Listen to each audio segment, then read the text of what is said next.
Welcome to Quote Unquote Podcast today. It's been a minute since we've been back. This is episode 20.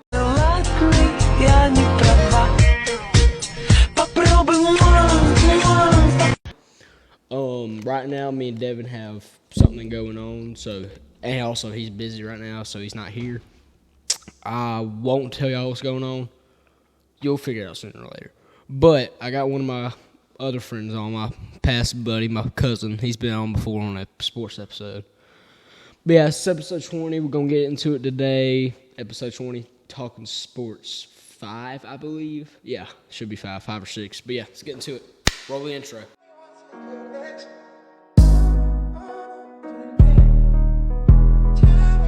So we're going to start off, obviously, talking about football. Let's get into the draft first. So we got the number 1 overall pick, Caleb Williams. Understandable. Number 2 overall, Jaden Daniels. Understandable. Still think that Jaden should have gone over Caleb Williams, though. Yeah, I do believe that. Jaden, he's just more of an athlete than Caleb. But then Caleb looks like he's just a tall diva.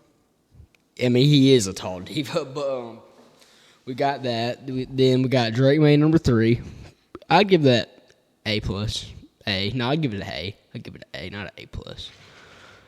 We got Marvin Harrison Jr., A+. Joe Alt, A+. Malik Neighbors, true A+. Mm-hmm. Not saying that just as a Giants fan, but that was a pretty good pull. That some ESPN analysts rank that as the only A+ pick in the draft, or even over Caleb Williams, which is crazy. Then we got not surprising pick 7. What was that? The Titans, I believe. Yeah, I think it was Titans. They picked J.C. Latham. Then number 8, the Falcons. We drafted Michael Penix. No, did we? Mm-hmm. I do not understand that pick at all. We literally just signed Kirk Cousins. That's exactly what I'm saying, dude. So, right whenever I saw that pick, I literally ran to my room. Whenever I saw it, it was an Instagram post. It said they were rumored. It said it wasn't an official yet, but it said they were rumored to take Michael Penix, and that it already went through or something. I was like, ain't no way. I come back. I turned the TV off for 1 minute. I come back. Michael Penix everywhere. What was the whole point in it? Probably just going. There's no point in using service. So, the thing is that they're probably thinking Kirk Cousins mentor Michael Penix. That's not going to happen. Michael Penix. He's going to be 28 by the time Kirk Cousins' contract expires. Yeah, but Michael Penix and Kirk Cousins, 2 completely different people. Exactly. Completely. Michael Penix is more of like a. He ran a 4.41 at his 40-yard dash. He's more of a two-way player. He's more of a two-way player. Kirk Cousins is a pocket quarterback, and there's no changing that. I don't understand it at all, but. So, yeah. Number 9, Bears took Rome Odunze. Mm-hmm. Number 10, J.J. McCarthy. It's understandable. He was the best quarterback on the board at the time. Yeah. It's understandable. 11, Jets took Olu Fashanu. I'm not saying J.J. McCarthy, though. I forgot. The Vikings. Yeah. Number 10. Then at number 12, Bo Nix to the Broncos. Now, look, this may sound like a dumb pick to you, but personally, I give it a B+. Maybe even A-. Because, you got to look at this. They weren't going to take the chance of him falling back and the Rams potentially taking him. Yeah. They got their guy. He was high up. He was drafted way too early, way too high up. But, it's like the Patrick Mahomes pick. They drafted him high so that nobody else would be able to. Yeah, they got their guy. It was a good pick. Bo Nix, he's not. He's the sixth best quarterback, sixth best quarterback. But they got their guy. So there's not much you can complain about right there. Then number 13, one of the more I don't understand at all picks, Brock Bowers to the Raiders. Last year they just took Michael Mayer last year in the 2nd round. He wasn't a Brock Bowers, but he was solid enough. I didn't really understand that pick. And either way, just because they get Brock Bowers, it's not going to do crap for them. Yeah. Then they got the Saints at number 14 drafting Talise Fuaga. understandable. I mean, they got a good alignment. We're just going to go top 20 picks here. We're not going through all 32. We got the Colts taking Latu. Good pick. Byron Murphy to the Seahawks. Good pick. Dallas turned to the Vikings, who should have been taken by the Falcons at number 8. Then we got Amarius Mims to the Bengals. He is a big guy. He is a big guy. And we got Jared Verse to the Rams. Good pick. A+. And Troy Fatanu. I don't know enough to say much about him. We're just going to do top 20 picks so we can go ahead and get this episode. Going to make a short episode. That way it's not. This is not going to be another It's one not, of yeah, those it's not 40 adding minutes. stress to me. It's just simple and easy. So I give the top 20 picks. The top 2 most pointless picks was Michael Penix and Brock Bowers. Yeah. All right, moving on now to My thing is if you were going to try and bring in Kirk Cousins to like mentor somebody, y'all should just drafted J.J. McCarthy or somebody like that. Exactly. And like y'all might think that I'm just saying this because like of race, and usually black quarterbacks are more of runners and passers, but no, because there's been plenty of black people that play quarterback, like what's that one dude's name? He used to play for the Eagles back into like 1990s. Donovan McNabb, Randall Cunningham. Yeah, he wasn't much of a runner, but after that, like, it's not race based. Why I'm saying that they should just pick J.J. McCarthy. That's all I'm trying to say. Yeah. But moving on now to the off season here. Let's talk about Rasheed Rice. The Chiefs have got the fastest wide receiver core in the league, bro. They got 4.21. They got 4.21 Xavier Worthy. They got 119 miles per hour down a highway with receiver Rice. They got Marquise Brown. Fastest 100 meter inside the entire world. But yeah, they got good picks. If you saw Xavier Worthy's first OTA with the Chiefs, it was pretty bad. His first route, first drill with the Chiefs was a 5-yard curl, I believe, and he dropped it. First He's ever. probably just getting used to it. I mean, Yeah. You got to think about this. He did have problems catching the ball coming out of college, though. Yeah. But another thing is, Patrick Mahomes throws harder than any other quarterback inside the entire league. It's a proven fact. Mm-hmm. Because, I mean, Quinn Ewers, he's always been throwing X up, throw ups, just anything. Right, more of like lob or Yeah. touch type passes. Patrick Mahomes, he's over here whenever. 67 miles per hour. Yeah, just Yeah. like it's a freaking baseball.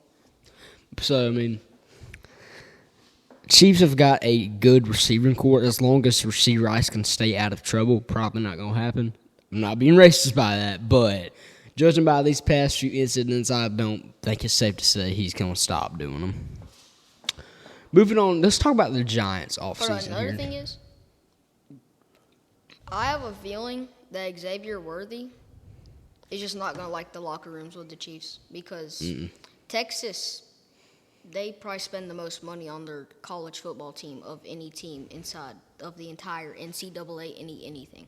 Yeah. Because, I mean, Texas, if you live literally 1 inch out of Texas, football is still going to be big. You live literally in the heart of Texas. The only thing you're going to see on coffee shops, places like that, is football, football, football, football, football, football. They don't even care about the baseball, basketball, anything like that. So, I mean, he's probably going to be disappointed with the Chiefs' locker rooms, but as long as we can... I mean, it's not his position to be worried about that. I mean, he's supposed to be worried about catching the ball and all that, getting better. Just don't be a Kadarius Toney, please. Moving on, let's talk about the Giants offseason. Let's just talk about some of the more notable ones. Obviously, we lost Saquon Barkley to the Eagles. I hope we break his kneecaps. That was a joke, YouTube. But obviously we lost Saquon. I wish I could burn his signed jersey, and I want to, but my mom won't let me. We lost him. We lost Xavier McKinney. Xavier McKinney, I respect that man now. Obviously, we couldn't reach on terms to a new contract, but he didn't sign with a division rival. So once a Giant, always a Giant. I say he's always a giant. Saquon is not always a giant. He's talking about some crap. People are saying that he's going to have his revenge games against us and how we didn't offer him a contract. We offered him way more than what he wanted. We offered him what would have made him the highest paid running back at one point last year, and he turned it down. And he's trying to say something about... After that, he goes to the Eagles and gets paid for even less. Exactly. How we didn't offer him a contract, but he wanted to remain a giant for life. But he turned down multiple contract offers. That's some crap like saying, I'm going to be your best friend forever. After that, going straight behind their back the very next day and telling every single one of their secrets. Yep. Yeah, that's a good side-to-side comparison of it. But obviously, I don't like Saquon anymore. That last video that me and him were in, I wore a Saquon jersey. I wish I wouldn't have now. Devin Singletary is the true number 26 now. I'm just saying. But we did come back with, we probably had an A. I'd say we had an A- offseason. We re-signed Isaiah Simmons. We re-signed, God, what was his name? What position? No, we didn't re-sign him. And we just signed some more O-linemen. So we had a pretty good. We have an okay O-line now. Now we have a way better O-line than we did last year. I can tell you that right now. I mean, obviously. But then we made blockbuster trades, 2nd round and 5th round pick for Brian Burns. Obviously, we had to we extended his contract, 5-year, $150 million contract. Mm-hmm. We signed Drew Lock. We signed, who else did we sign? That's about the most notable ones I could say. Who all y'all signed? Also another sticking with Daniel Jones. Yeah. Yeah, I'm pretty sure we are, sadly. Who all y'all signed this offseason? Us? I've really not been tracking. I've been worried about... My brain has been on completely other stuff. So, yeah. I'd give the Giants A- offseason. I don't even think we did sign anybody. Y'all signed Marquise Brown. That's about all I can think of. Because Marquise Brown... Because y'all re-signed Chris Jones to that big contract that took up dang near all y'all's cap space. Thank you. Lucky. Oh, actually, no. That's right. We did re-sign Dexter Lawrence. We re-signed him last offseason, too. Yeah. Good there. We got top 2. Probably, obviously... PFF ranked Dexter Lawrence as the number 1 D tackle last year, so I'd say it's a battle between him and Chris Jones for the best D tackle in the league. But how old is Dexter Lawrence? Like 27, 28? 25, I think. 25 or 26. He's really young. Really young. Oh no, because I'm thinking about like year 3 into our franchise. Yeah, he's pretty young, man. Yeah, he's like really young. Chris We Jones got is him. Chris Jones is like 28, right? 30. Think so. He's older. Older, yeah. Because he's been around for a while now. I think he was drafted until 2015, if I'm not wrong. Because Dexter Lawrence was drafted the same class. I think he might have been drafted a year before Isaiah Simmons. So, and Isaiah Simmons is only 24, I think, pretty sure. So, yeah, 24, 25. So, Dexter Lawrence is pretty young. But, I mean, honestly, that's really all I got to say. We're not going to break down every single team's offseason, obviously, but... Just talking about ours that we most notable and also our teams. Yeah, our teams. But, yeah. But we're going to wrap this thing up here. Sorry if it feels a boring episode. It's late, and I haven't recorded in a while, so it's kind of awkward for me. Obviously, probably a little bit different for him because he hadn't recorded with me in 3 or 4 months. And also, I'm sticking with this. Yeah. But yeah, we're going to wrap this episode up. By the way, go follow the Instagram. We just hit, I think, 6,000 or 7,000 views within 3 Instagram reels. It's pretty good. Another thing is, if y'all follow basketball, there's this 6'10", 12-year-old he plays for under 18 Barcelona. I genuinely don't even know what to say. A 6'10", 12-year-old. That's crazy. There are kids over here inside of our school who are literal 4'5" inside of whenever they're 12. Like, genuinely, if not even a normal man, like a full-grown man, could be that tall. That's like a 1 in 0.000. Yeah, that's yeah. But that's really all I got to say for this episode. You got anything else to say? What's up, brother? I'm weird. But yeah, well, I'm gonna wrap this episode up. I hope y'all have a good one. Keep it blessed. Whatever your boy pizza says. But yeah, y'all have a good one. This is episode 20. Oh yeah, we got new merch coming soon. Maybe it's gonna be the last merch design for a while though, because I've been making way too many designs, and I only need to stick with like 3 or 4. Yeah, that's really all I got to say. Hope y'all have a good one, and this is Quote Unquote Podcast. Love y'all, boys.